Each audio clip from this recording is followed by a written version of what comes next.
Halo guys, kita lagi kejebak macet nih dalam jalan Soekarno-Hatta, Bandung. Kita mau ke alun-alun Bandung, terus ke Ciamplas, juga mau main nanti ke Cibaduyut.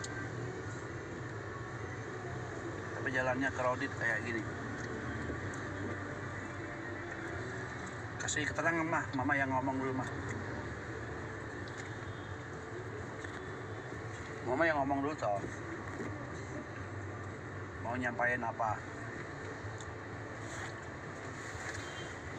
Perasaannya sekarang sebel, apa gimana, capek. Macet. Oh, ada proyek jalan ini. Udah hampir 2 jam nih macet di jalan Soekarno-Hatta nih. Soekarno-Hatta mana ini? Bandung? Soekarno-Hatta Bandung.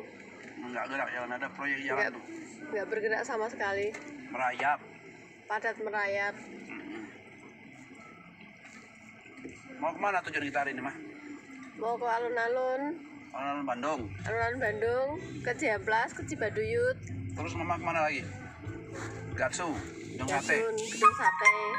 Mau makan sate gitu? Ya. Ini lihat nih Mas Nopi nih. Mas Nopi lihat Mas. YouTuber kita Mas Nopi. Om Bowo. Ini ada Om Bowo dari Jakarta. Ini ada Om Boy. Lihat nih. Salam 2 jari ya. Ini Om Boy. Itu Mama Boy. Mama Boy, liatin Mama Boy. Sate sapi mah. Udah. Orang musim tuh itu.